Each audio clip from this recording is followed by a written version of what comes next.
¿Qué onda, vatos? Thanks again for tuning in to yet another video. Infamous coming at you live from the West Coast yet again, San Jose, California, live. Thanks for tuning in to yet another video, alright? We are on our way to look at this new bike. Well, not new, it's semi-new. It's a 2016. It's a bike that I've been looking at for some time now. I'd say, I don't know, maybe 3 years.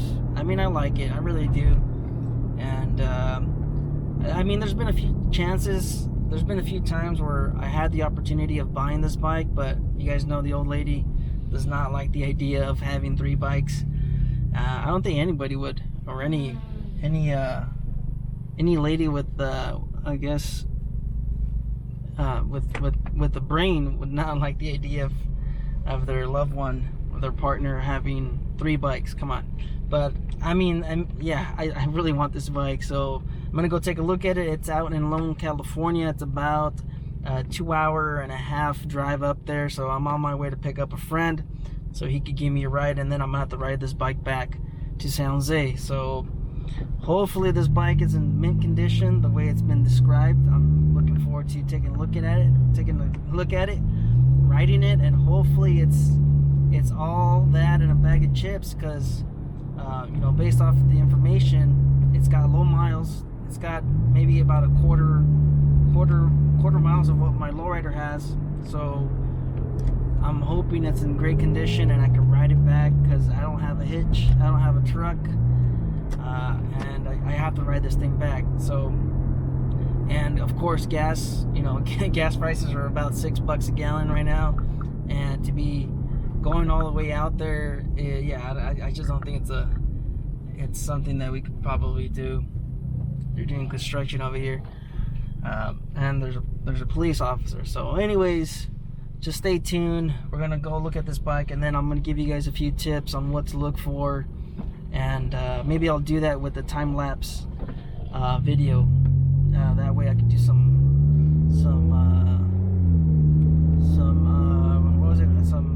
voiceover. Sorry. A few moments later. Okay, we hit a little bit of a delay.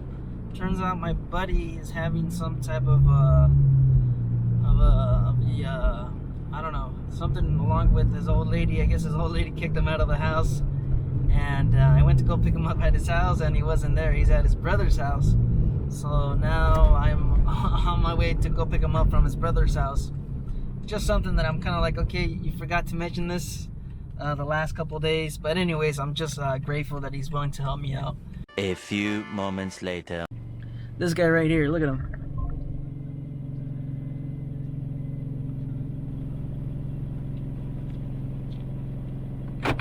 ¿Andas dormido, güey, o qué? Yeah. I didn't sleep that much today.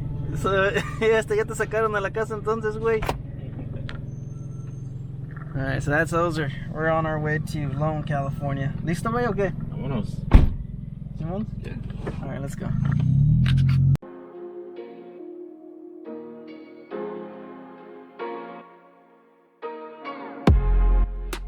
Alright, so I found this bike on Facebook Marketplace, and I already negotiated with the fella. The guy's name is Robert. So we spoke about the price. I spoke about, you know, would he take this much? Would he take that much? And not, I mean, no, you know what? I wasn't trying to insult the guy or anything like that, but you gotta let him know where you're standing and where you want to be at.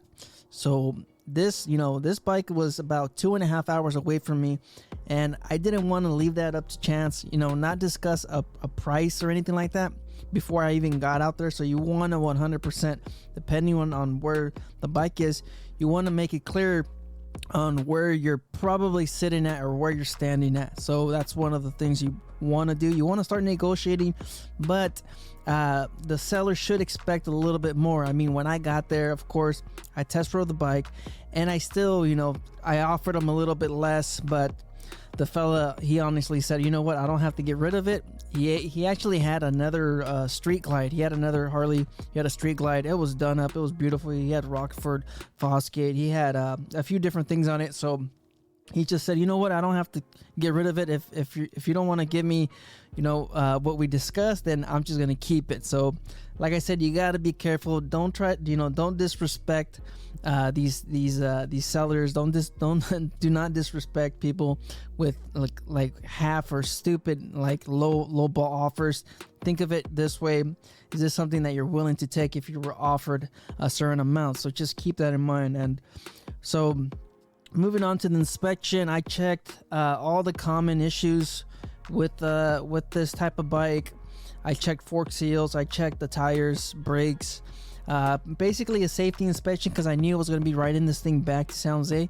Like I said, it's about 2.5 hours, so I wanted to make sure that the bike was tip-top shape. I didn't want to ride it back and, you know, have low PSI or low tire pressure or low oil or something along those lines, because I do not want to break this bike, you know, riding it back to San Jose. So I made sure the bike was, you know, rideable. And of course, you want to be safe. You want to be just, you know, have that peace of mind that you're not going to get into a wreck due to poor maintenance or anything like that. So the bike was full of oil. I checked that, checked for leaks. The fella showed me where he keeps the bike, and I looked in that area to see if there was any leaks. Like I said, the bike only has about 2,400 miles, 2,300 miles, low miles. So he just showed me where he usually keeps it at, and his actual driveway and his garage, it was clean. There was no oil leaks, no stains or anything like that. So I knew the bike was great. So it is a 2016, so it does need some maintenance. I know that. So I don't know. I mean, if you still want to negotiate the bike, you could, you know, I mean, you could look at those things. I'm sure the tires are pretty much expired. I know the brake fluid needs changing. Like I said, it's 6 years old, so typically brake fluid is only good for about 5 years. So based off of, you know, those little things, I could have tried a little bit more, but like I said, the fella didn't want to budge, and I really wanted the bike, so we settled on a number, and I'm glad I got it. So, you know, the bike is great. So anyways, this is just me test riding the bike. You want to put it through its gears. You want to, you know, just feel it out. You want to see how the bike feels in the first, second, third, fourth, and of course fifth gear. So I mean, it's a little difficult where I was at. You would have to ride out maybe to a freeway or a highway close by. This location is out in the boonies. Yeah, I mean, there isn't a lot of area where you could, you know, get up to speed, but you would have to kind of locate a certain spot. Try not to speed in residential areas, because you just don't know what might happen.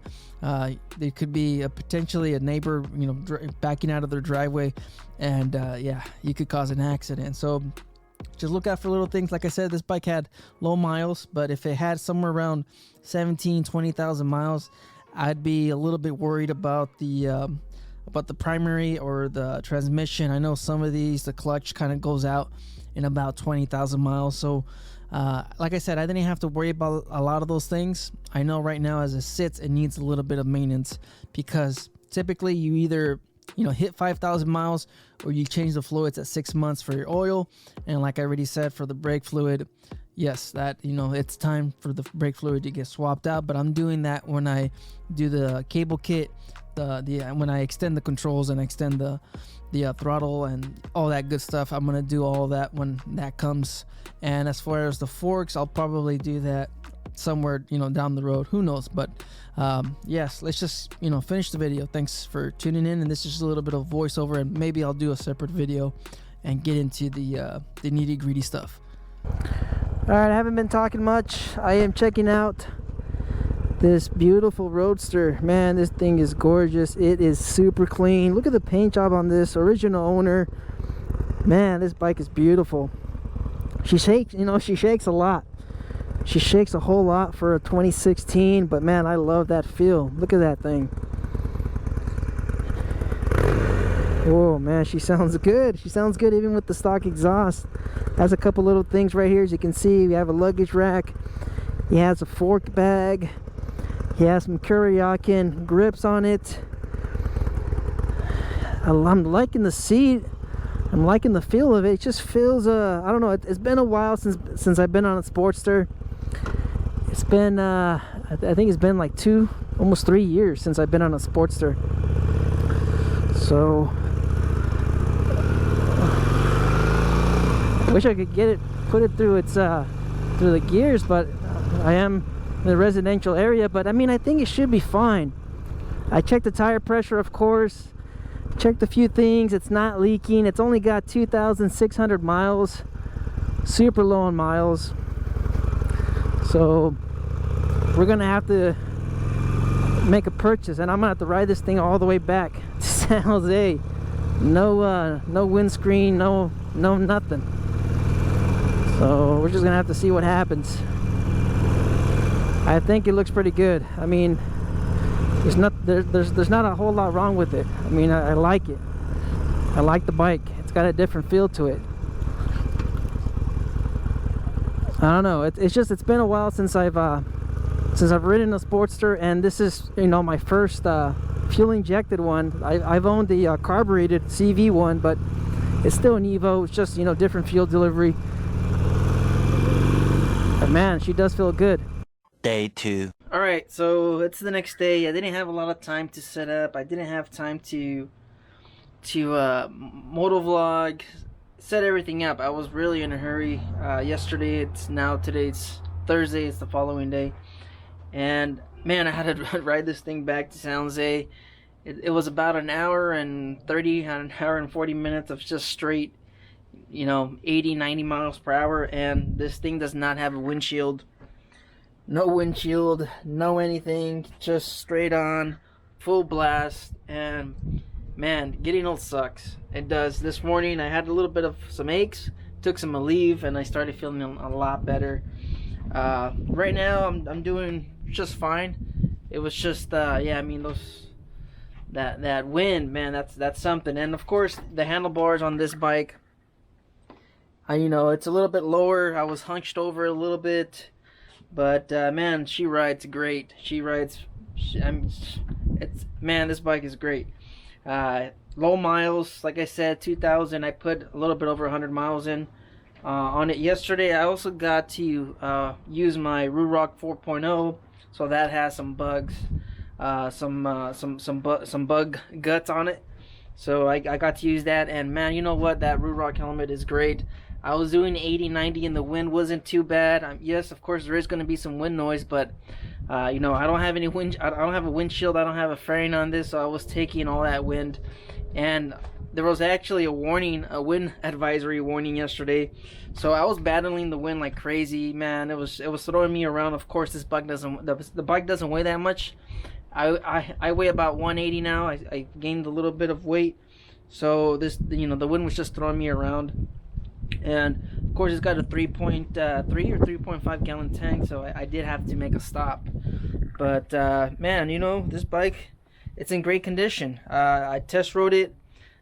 Like I said, I was trying to do a proper video for YouTube on buying a bike, but I'm just gonna have to do like a voiceover or something and go ahead and just fill in all the small details on the on the Roadster. So I'll make a separate video. It's just, I guess, just look up for a few things. Of course, this thing has low miles. I wasn't too worried about it. I was checking around the heads and leaks. I checked the forks, see if there was any seals, any type of damage like that. The bike is, you know, it's mint. Original owner bought it right up there at Harley Lathrop. I don't know how to pronounce it. Just a small little things with this bike. I was having a difficult time seeing the miles per hour, reading the speedo. It's not a backlit, it's just a digital display, so I was having a tough time reading the miles per hour. But I had my GPS on my phone, of course, and that, you know, that gave me an idea of how fast I was going. Other than that, man, the bike feels great. It does. And I already had a CV carbureted Sportster. That it was a 2005. I've had that for some time. Modified that, built my bike, customized it, and now I'm looking forward to taking on this other project. You know, I'm feeling that Evo engine, that shake. It's got a lot of shake to it. It's got some decent power. You know, I don't know why. I guess, who knows? I mean, it depends on the rider. It depends on your overall weight. But at my weight, going uphill, on, what is it, 580, I didn't have any issues. Even though it only has 5 gears, man, I did not have, I didn't have any problem with it. You know what? I didn't have a need for a 6th gear. I don't know. I mean, that's just me. I was doing just fine. 4th gear around 40 to 50 miles per hour. And then once I got it into, 60, 70, 80, 90, I was on the 6th gear and the bike was pulling. So looking forward to installing a stage 1. And who knows, maybe, down the road,